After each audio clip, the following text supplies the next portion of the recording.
In this edition of Trainspotting, it's not the biggest, it's not the longest, but it's certainly one of the most beautiful. The Llangollen plays host to yours truly.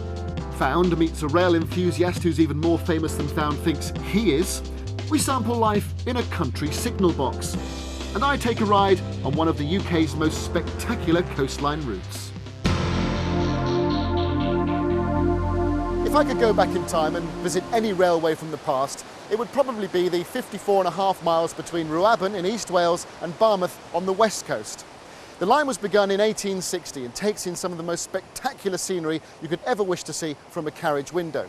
Unfortunately though, for me and my non-existent time machine, the line was closed in 1968. But in 1972, a group of enthusiasts got together and decided that nature's beauty and man's engineering could be combined once again. Now, there's 7.5 miles of the line preserved between Llangollen and Carrog, and it's one of my favourite preserved lines in the whole of the UK.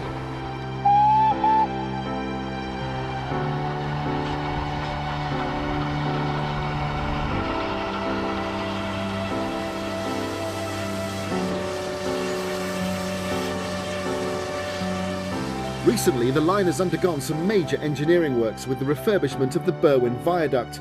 Gordon Hedden, the chairman of the Llangollen Railway, explained. So Gordon, when did you first realise work needed to be done on the Berwyn Viaduct? Well, we were aware of a problem when we had huge stalactites growing on the underside of the arches, which indicated that water was penetrating the membrane. And the other slightly worrying thing was that fence there used to vibrate when an engine or train passed over it. Oh really? Yes. So what needed to be done then? What work had to be done? We had to replace the waterproof membrane, which meant lifting the track and lifting the ballast right back down to the brick arch level. We also had to stitch the walls and remove tree growth that was coming out of the side of the Are these bolts coming out of the wall? Yes, that's right. And you've extended the platform as well, where did the platform come to? The platform came to about 50 yards from where we are, right. And it was removed in the early 1950s.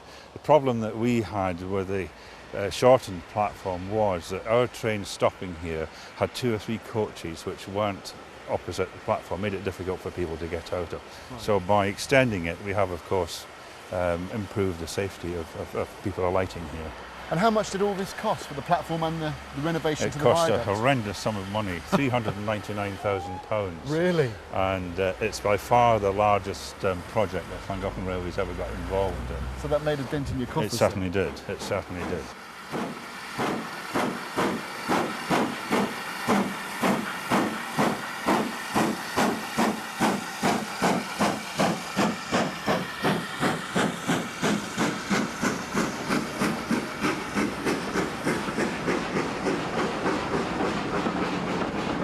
At Carrog, the end of the line, I met Aled Roberts, a driver with over 50 years' experience. A man who knows the line like the back of his hand. And being a Chester driver, where did you drive to? I suppose, because this was a GWR line, wasn't it? We used to go up to Leeds and York, Holyhead. We used to go to Holyhead nearly every other day, around the Manchester area and around the Midlands. Ever drive the Royal train? Yes, I drove the Royal train. What do you get? Did you get a certificate or something? Well, I had a certificate for that and a gratuity. A gratuity? Yes. Backhander? Backhander. How much did you get for driving the Royal train? Only £10 for that day. So what was the line mainly used for? Was it passenger or was it freight? For both.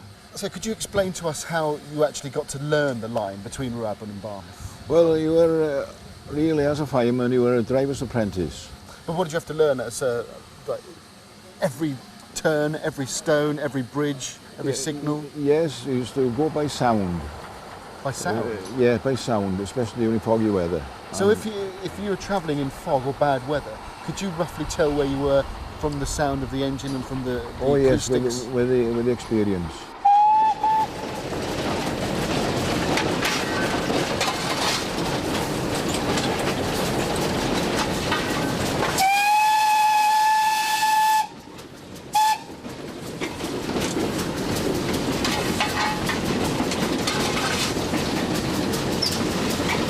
Now, you were here in 1945, yes, September 45. I was here in 1945. Which is when there was the dark part of the line. Can you explain what happened that day?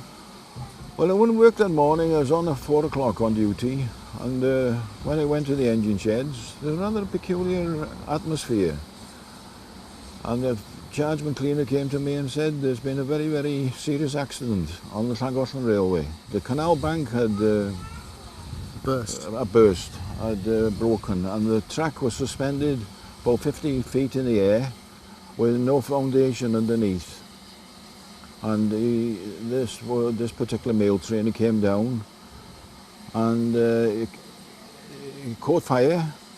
The driver unfortunately was killed, and the fireman, he was thrown out of the engine, and the guard was slightly injured. As I mentioned at the start, in its heyday, the line originally ran all the way to Barmouth on the west coast of Wales. And later in the programme, I shall be paying Barmouth a passing visit.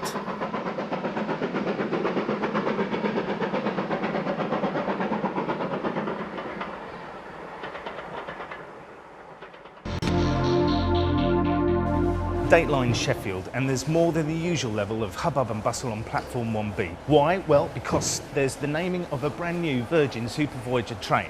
Who's it being named after? Well,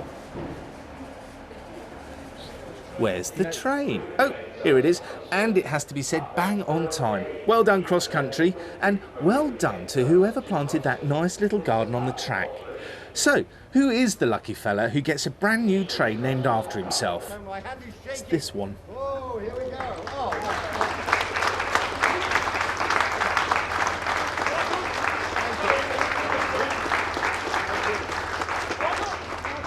You're mature enough now, aren't you? Self-confident enough to admit to being a train spotter when you were younger. Yes, exactly.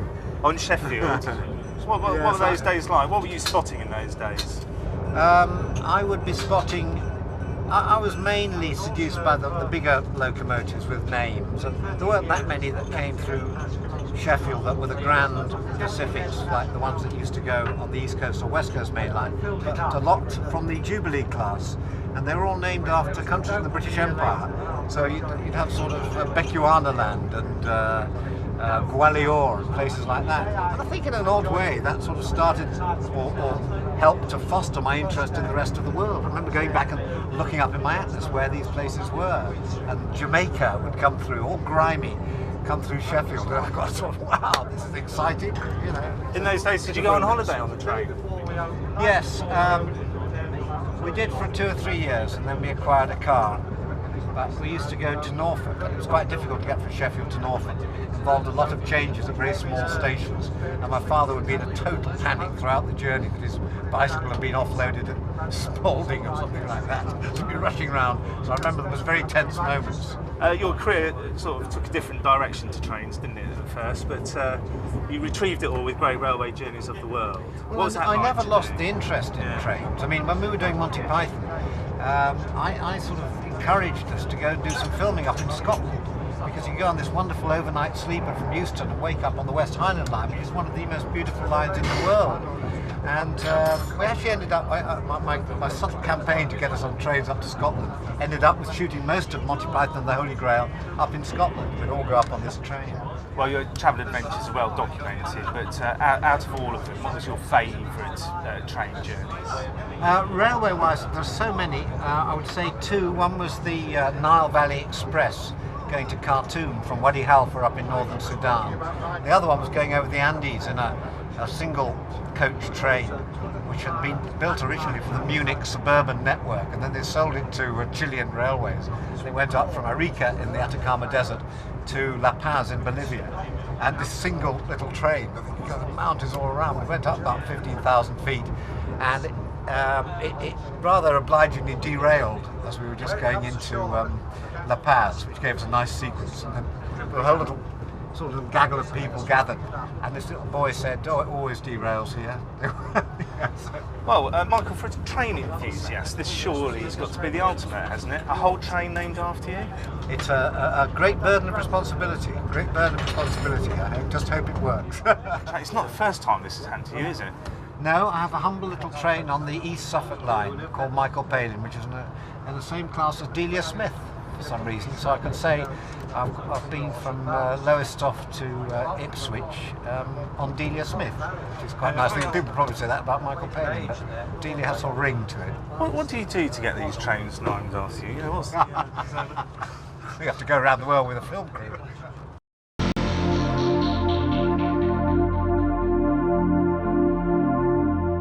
Britain is awash with many scenic rail routes from the Highlands of Scotland to the fens in East Anglia.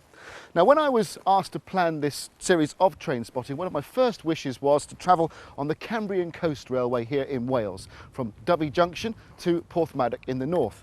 Here at Dyfi Junction, we are quite literally in the middle of nowhere. There isn't even a road to this particular station, just a dirt track over there. Now, this part of the line travels down to Aberystwyth, and this part to my right travels up to Porthmadog and Pwllheli. Now, when you look at a rail map, there are 21 stations between here and Porthmadog. Not only is it a cartographer's nightmare, but it also must be a station announcer's nightmare as well. Train now approaching platform 1 calls at Penelig, Aberdyfi, Tywyn, Tonfanna, Llangollen, Fairborn, Morfa Morfach. Oh, this Welsh accent's not fooling anybody.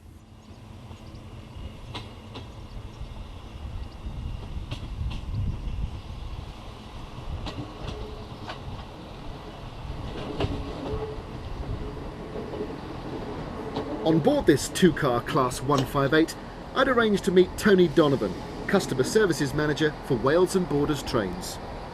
Now, who travels on the train mostly? Is it a tourist route or for the different communities and the villages up and down the coast? It's an interesting line for that because it's got two totally different customers. We do obviously have a huge influx of tourists during the season because, as you'll be aware, it's definitely one of the most beautiful lines in the whole country, well worth a journey.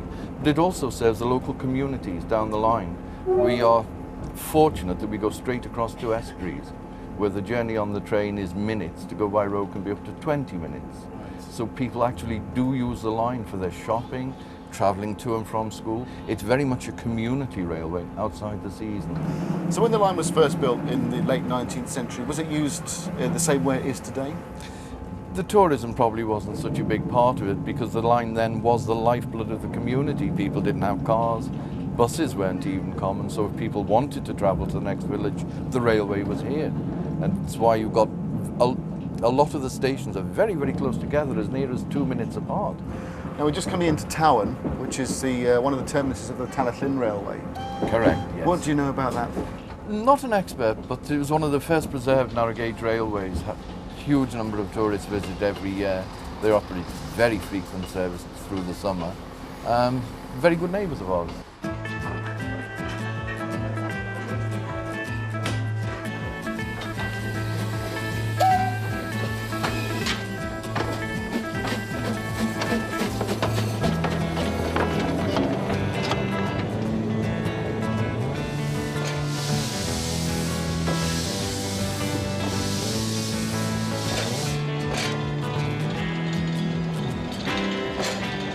Now there's quite a lot of military history to do with the line. Yes, there is. In fact, where we're just going past now, the part of level ground you can see it. A colleague I've worked with for many years tells me during the First World War that was actually an aerodrome. All right. It's hard to imagine now that it's back to fields again, but yeah. Yes, there's also an aerodrome at Llanbedr, which was a bomber base during the war.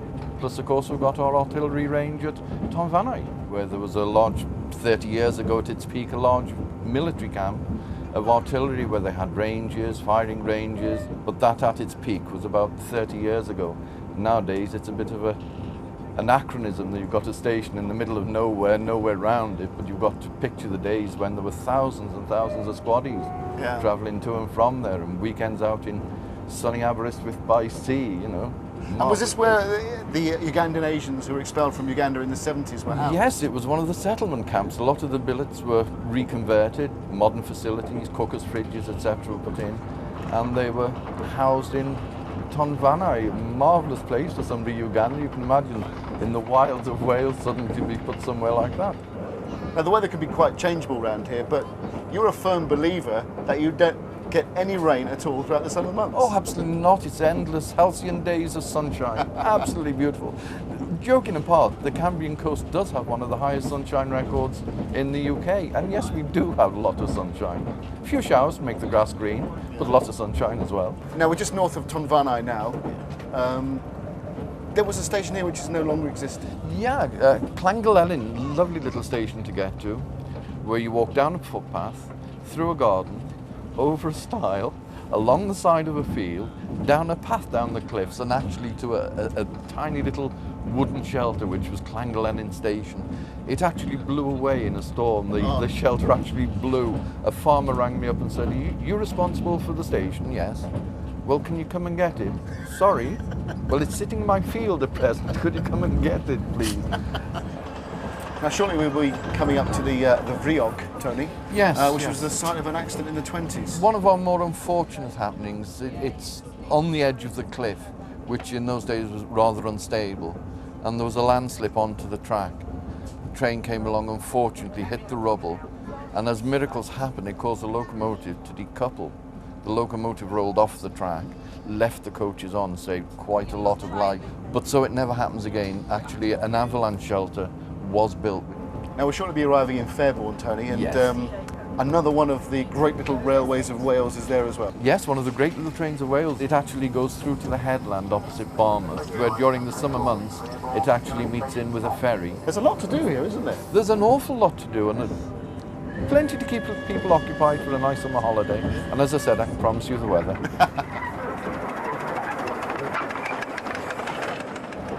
Now we'll shortly be going over the bridge at Barmouth. Yes. And you've had to close the line because of, well, I don't want to open a can of worms, Tony. Oh, brilliant pun.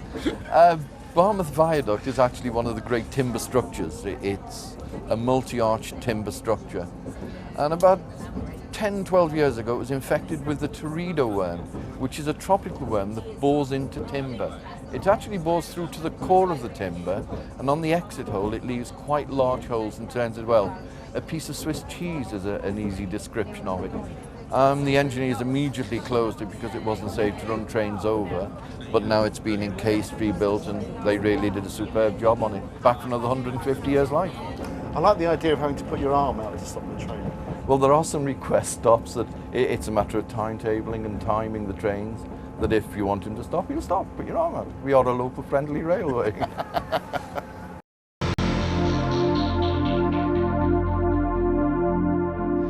It's a favourite fantasy of mine, certainly the only one that we can show on the television, and that's to spend my working days in a quiet country signal box. And having tended the levers, I settled down into my armchair to read another exciting and enthralling edition of the Llangollen Railway magazine.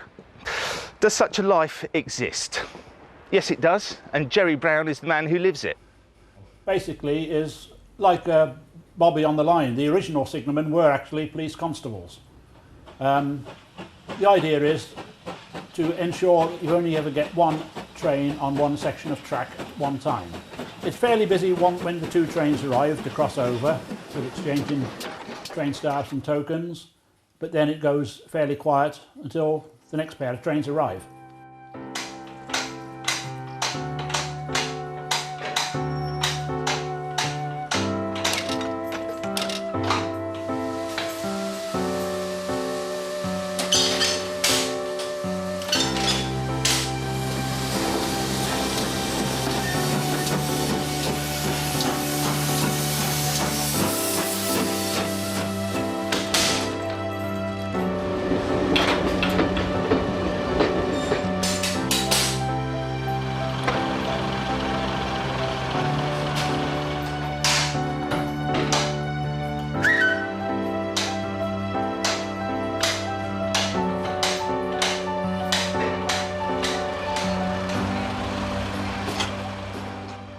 Both my grandparents worked on railways.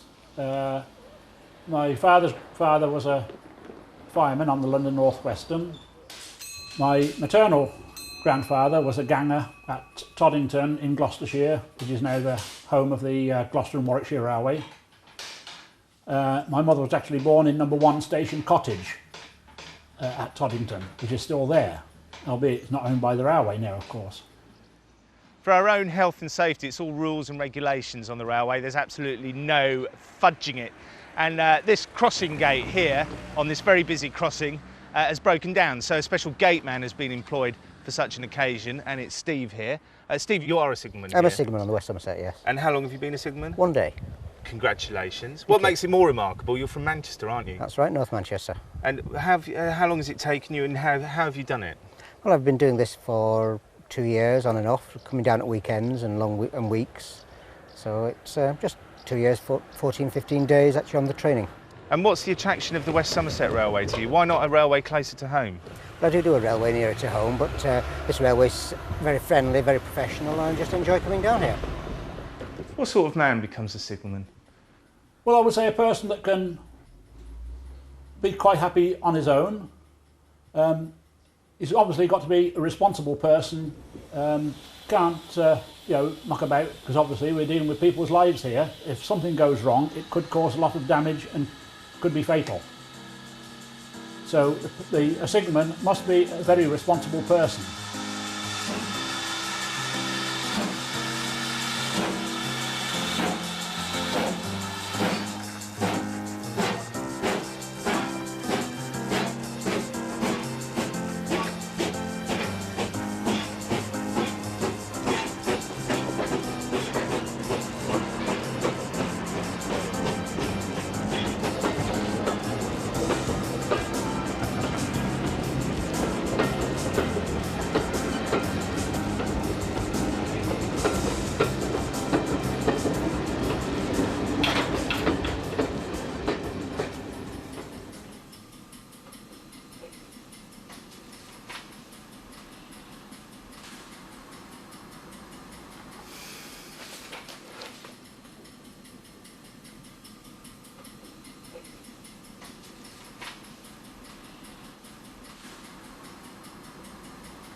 Well, one of us should say something. Well,